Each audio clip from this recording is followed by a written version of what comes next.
Olá, você da TV Cultura Brasília, seja muito bem-vindo a mais um TVC1. E no programa de hoje, você vai ver. Distrito Federal em situação de emergência na saúde para enfrentar a dengue. Prazo para pedir isenção da taxa de inscrição no concurso nacional unificado termina hoje. No estúdio, vamos conversar com o estudante Lucas Santos Aguilar sobre seus projetos e sua paixão pela escrita. Essas e outras informações você confere agora. O TVC1 está no ar.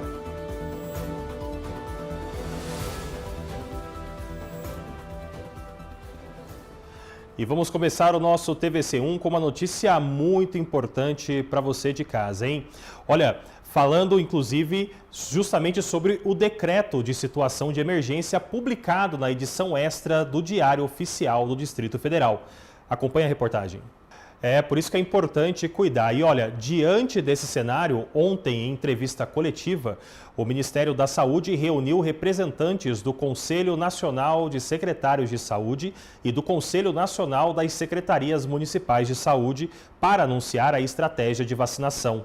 A ministra da Saúde, Nízia Trindade, presente no encontro, reforçou a importância da soma de esforços para enfrentar a doença. A instalação de tendas de atendimento em 9 regiões administrativas aqui na capital é uma das iniciativas do GDF que tiveram destaque durante a coletiva, além do atendimento ampliado nas unidades básicas de saúde e a mobilização das equipes para os dias D de combate à doença. A chegada da vacina ao país foi lembrada pela ministra. O Ministério da Saúde vai seguir atuando para que a imunização contra a dengue seja fortalecida. E é por isso que é muito importante que você de casa cuide aí dos seus terrenos e principalmente evite deixar água parada. E atenção, hein, que o prazo para pedir isenção de taxa de inscrição do concurso nacional unificado, conhecido como Enem dos concursos, termina no dia de hoje. Confira. Pois é, olha, essa reportagem é muito importante até porque muitos concurseiros estão aguardando ansiosamente aí pelo início dessas provas, hein? E não só isso, os candidatos aptos a solicitar a isenção da taxa contam com espaço no ambiente do formulário online de inscrição para anexar os arquivos que comprovem a condição que garante também, claro, a dispensa do pagamento. O requerente deve anexar os comprovantes no momento da inscrição. E uma das provas de rua mais tradicionais do Brasil, a Corrida de Reis, volta em grande estilo na sua 51ª edição, acontecendo amanhã e trazendo alteração no trânsito da área central de Brasília. As vias N1 e S1 vão ser bloqueadas a partir das 2 horas da tarde de sábado. Os atletas vão se concentrar na Praça do Buriti a partir das 3 horas e a largada está prevista para as 5 horas da tarde.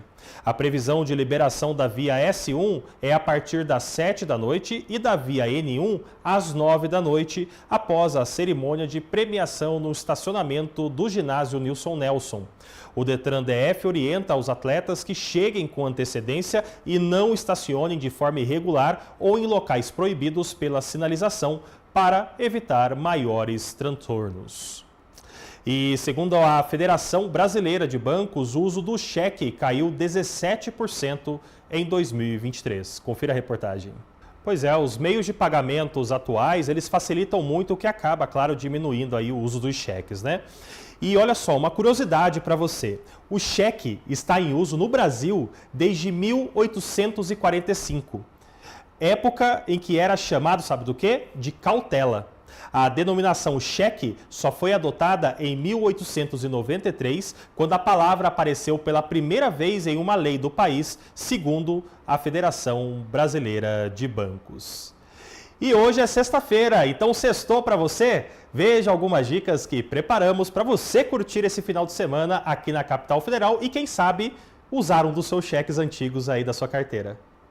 E eu tive a sorte de ter visto essa peça, eu vou falar para você, vale muito a pena, viu? E olha, esse é o último final de semana do mês de janeiro, hein? Então opções não faltam, como você viu.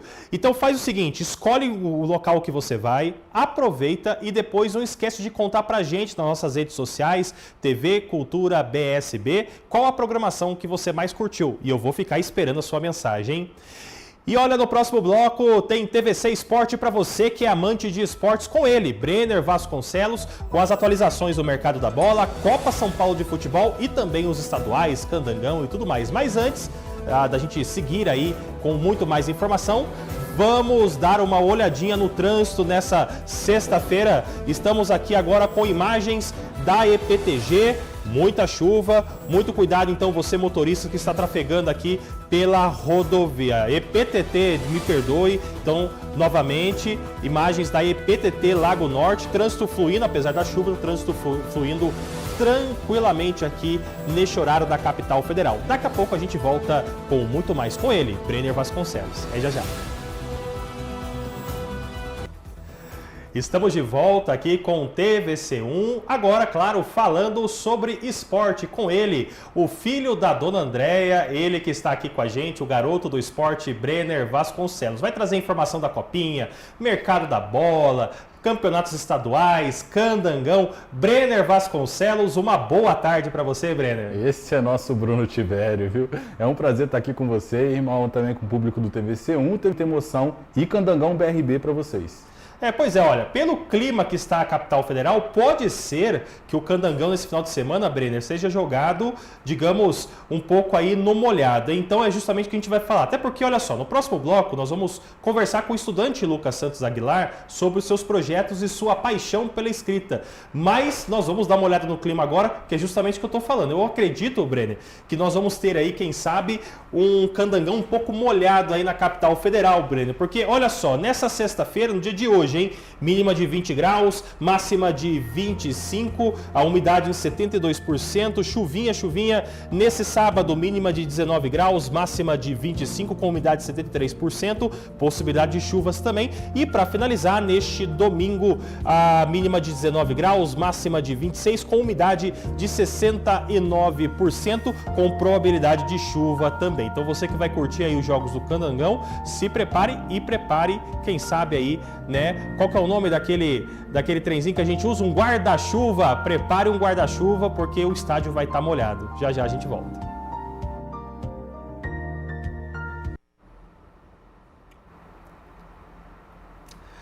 Olá, você da TV Cultura Brasília, estamos de volta com o TVC e agora vamos falar com Lucas Santos Aguilar sobre principalmente os seus projetos e a sua paixão pela escrita. Lucas, uma boa tarde, aliás, um bom dia, né? Um dia excelente para você, viu, Lucas? E é o seguinte, Lucas, nós falamos com você na semana passada, falando justamente sobre a questão da nota que você tinha tirado no Enem. Sim. Mas o que mais chamou a atenção é justamente o fato de você ter participado de vários projetos, né? Então, você tem 17 anos, mas você participa de muita coisa. Eu gostaria de começar no primeiro, Lucas, falando sobre um dos projetos que mais me chamou a atenção, que é a Iniciativa Logos, porque ela permite ali que muitos estudantes, enfim, tenham acessos gratuitos a várias coisas. Comenta pra gente aí, Lucas. Bom, a Iniciativa Logos é uma iniciativa que foi começada por uma estudante chamada Júlia Carolina Carvalho. Ela é reconhecida atualmente como uma das pessoas mais inovadoras pela Choca, que é uma organização de trabalho voluntário, organizações não governamentais. E a Iniciativa Logos tem várias ações dentro dela. Acho que a principal que eu poderia citar, que é uma que eu tive a oportunidade de participar, é o programa de mentoria, em que estudantes de escola pública ou então bolsistas em escolas particulares têm a oportunidade de ter ali um acompanhamento durante vários meses, 6 meses, com um doutorado, um mestre ou então graduando ou graduado em alguma das áreas das ciências sociais. Desenvolver um artigo de pesquisa e depois publicar esse artigo pela revista da Fundação Anísio Teixeira. É bastante interessante. Que bacana, Luca. Inclusive o artigo que você fez, eu vou pedir licença aqui para você de casa, claro. O artigo que ele fez é o seguinte: a utilização de inteligências artificiais do tipo chatbot na democratização da saúde mental para estudantes do ensino médio e na pós-pandemia. Ele tem muitos, ele é um artigo que tem muitas camadas, porque a gente fala aqui sobre o uso de inteligência artificial por jovens, principalmente no sentido educacional, mas na questão principalmente da saúde mental. Tem como a gente usar, então, a inteligência artificial pensando na saúde mental voltada diretamente para jovens estudantes? Sim, a inteligência artificial, ela ultimamente tem aberto muitas possibilidades, né, de serem utilizados na questão da medicina mesmo. Pouco foi estudado ainda sobre a psicologia e psiquiatria, mas quando eu estava realizando essa pesquisa, eu li muitos artigos, porque o processo de escrever um artigo científico envolve muita leitura. E eu descobri, a partir de diversas universidades americanas, diversas organizações que fizeram estudos sobre isso, que as inteligências artificiais podem ser utilizadas na conversa, na simulação de conversas com os estudantes, né? Podem ali identificar através de comportamentos, falas, algumas frases específicas, doenças como depressão, ansiedade, transtorno de bipolaridade, né? E ela tem diversas facetas. Você também pode usar com os médicos, simulando pacientes. A inteligência artificial pode se passar por um paciente e aí ali o psiquiatra, o psicólogo vai poder treinar ali aquele modo de tratar um paciente. E na verdade são muitas as possibilidades e é um campo que ainda não foi muito bem estudado e que eu vejo que tem uma grande propensão de dar certo, levando em consideração como a inteligência artificial tem tido esse boom nos últimos anos. Que legal. Inclusive, a gente vê que muitas empresas hoje em dia utilizam a inteligência artificial justamente para tentar entender ali, digamos, o comportamento do público que vai ter acesso a um determinado produto. Por exemplo, redes sociais. Então a pessoa vai ali, clica num determinado link ou tem um determinado comportamento, aquele comportamento é replicado constantemente.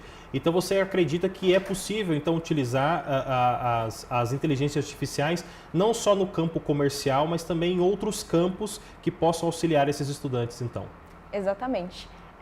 Um modelo que tem sido desenvolvido nos últimos anos são os Large Language Models, e eles são os modelos que a gente já tem atualmente, como o ChatGPT, de conversação, assim, com processamento de linguagem natural, que a função dele é simular uma linguagem natural com a pessoa, e eu acho que isso tem uma utilização muito ampla na psicologia, porque a psicologia é um campo que a gente tem muito da conversa, muito desse contato. É claro que a inteligência artificial não pode substituir completamente esses profissionais, porque justamente por ser uma área que envolve muito essa questão da interação, sempre vai ser necessário que a gente tenha a faceta humana por trás disso. Mas pode ajudar muito no trabalho dos psicólogos e psiquiatras e aliviar um pouco a carga de trabalho desses profissionais que é tão pesada. Bacana. Ô Luca, você fala com bastante propriedade em relação à inteligência artificial, à área de tecnologia. Dá para ver que a área que você, inclusive, quer atuar, né? Você quer fazer engenharia? Engenharia da computação. Engenharia da computação, exatamente. E é justamente a área que você quer atuar. Mas o que chama atenção também é que dentro das suas qualificações, a escrita ela faz parte. Inclusive você já escreveu muitos livros, já fez muitas crônicas e tudo mais. Você pretende no futuro lançar essas crônicas que você já fez? Bom, um sonho que eu tenho é um dia compilar todas as minhas escritas, todas as coisas que eu tenho registradas desde os meus 10, 12 anos, montar um livrinho e lançar assim. Legal. Mas esperar um pouquinho mais o tempo para poder ter mais conteúdo também, porque eu ainda não me sinto pronto no momento para isso. Mas você acha que você não se sente pronto no sentido de maturidade textual ou porque você deseja se focar em outros projetos? Eu desejo focar em outros projetos no momento. Entendi. Bom, além, claro, desse projeto que você participa, uma coisa muito bacana é que você encontrou um meteoro, um asteroide, ganhou até um prêmio por isso, ganhou um satélite, né? Sim, na verdade, eu participei do projeto Caça Asteroides, que ele foi desenvolvido pelo Ministério da Ciência, Tecnologia e Inovação. Eu ganhei esse prêmio foi em 2021 pela descoberta de um asteroide preliminar. É uma parceria com a NASA esse projeto. E esse asteroide preliminar, ele era um objeto próximo à Terra. Por isso, esses objetos que eram mais difíceis de serem identificados receberam essa premiação especial pelo MCTI. O satélite que eu ganhei foi da Olimpíada Brasileira de Satélites, em que eu e a minha família, nós montamos um grupo e nós propomos uma ideia de satélite, aqueles CubeSats pequenininhos, né? De uma forma de analisar as interações do campo gravitacional da Terra, eletromagnético também, porque a gente tem um campo que reveste nosso planeta que impede que a gente seja muito danificado quando ocorrem as tempestades solares e coisas do tipo. E esse campo está interagindo constantemente com as diversas partículas que estão no espaço. Raios cósmicos, que vêm de outras estrelas, outros sistemas solares. E aí a gente fez um satélite cujo intuito era observar essas interações. Bacana. E dá para ver que você atua muito nessa questão, você gosta também dessa questão de física, astrofísica e tudo. Você até participou de uma competição que hoje você é embaixador dessa competição aqui no Brasil, né? Exatamente. A IAAC, que é a Competição Internacional de Astronomia e Astrofísica, ela é totalmente online, então pessoas de todo mundo podem participar, voltada para estudantes do ensino médio e ensino superior, que têm interesse pela astronomia, pela física e vontade de aprender. É uma competição bastante baseada na pesquisa, na resolução de problemas, são habilidades que a gente vê muito que são necessárias atualmente no mundo que a gente vive. E eu participei a primeira vez em 2021, e aí eu participei ali, achei interessante, falei, poxa, eu podia ser embaixador para poder trazer isso para as outras pessoas. Porque eu também já participei de outras Olimpíadas aqui no Brasil, de astronomia, eu falei, poxa, eu tenho muitos colegas que gostam de astronomia, eu posso falar disso para eles. E aí eu comecei a trazer aqui a IAAC um pouquinho para o Brasil. Legal. Inclusive, eu vou te fazer uma pergunta. Você tem tempo para fazer algumas outras coisas? Porque porque você participa de tantos projetos. Eu tenho certeza que você deve participar de algum outro agora, ou deve ter alguma outra coisa nova para esse ano de 2024. Mas antes de a gente entrar nos projetos novos, você tem tempo para curtir uma rede social, alguma coisa assim? Como que é o seu dia a dia nesse caso? Tenho sim, tenho sim. Eu acho que uma coisa bastante importante é saber equilibrar as coisas. O seu tempo de estudo, o seu tempo de lazer, as responsabilidades de casa, da família, os amigos. Eu acho que tudo isso tem que ser balanceado porque a gente tem que levar muito em consideração a nossa saúde mental. Eu acho que é um pilar bastante importante, que eu aprendi muito com o tempo isso, que às vezes não adianta passar 15 horas estudando, não dormir direito, não ter contato com outras pessoas, porque isso não vai ajudar. No fundo, é muito importante que você se sinta bem na hora de realizar os seus projetos. Legal. E para esse ano, então, você tem mais projetos, então? Tenho, sim. Quais são? Bom, eu pretendo entrar na UNB, né, Engenharia da Computação, e eu tenho muita vontade mesmo de participar das empresas júnior que tem dentro da UNB. Eu também quero desenvolver um projeto, agora com a minha nota 1000, de redação para estudantes de escolas públicas.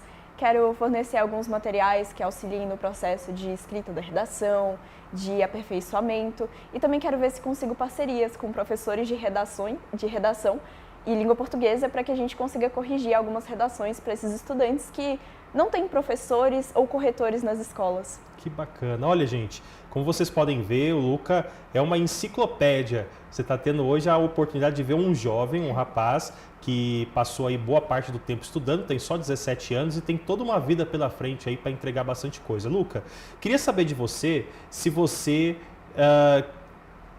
tem alguma mensagem que você possa deixar para os jovens, até para inspirar os jovens a seguir o caminho dos estudos, porque é justamente esse caminho que permite a transformação na vida desse jovem que às vezes não tem oportunidades, mas ainda assim, com o estudo, ele consegue adquirir essa oportunidade. Então, deixa uma mensagem aí para o pessoal. Eu creio que a minha mensagem é que o conhecimento é uma das ferramentas mais importantes que a gente pode ter na transformação do mundo. E quando eu digo do mundo, não é só da sua vida. Você pode estudar para poder passar num concurso, passar no Enem, e isso vai mudar a sua vida sim. Mas eu acho que não tem nada melhor do que você usar o seu conhecimento para mudar a vida das outras pessoas. E eu quero que isso sirva como motivação para todos que estão me escutando agora. Busque o conhecimento, como diria o ET Bilu.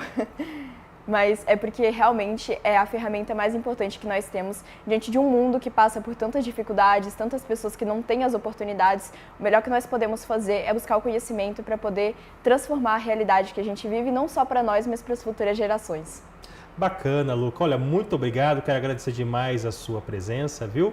E é isso aí, gente. Olha, estamos encerrando por aqui. Muito obrigado pela sua companhia e audiência. Lembrando que às 18 horas nós temos a segunda edição do programa. Então não se esqueça de nos seguir nas redes sociais TV Cultura BSB. É isso, nos vemos daqui a pouquinho às 6 horas. Até mais.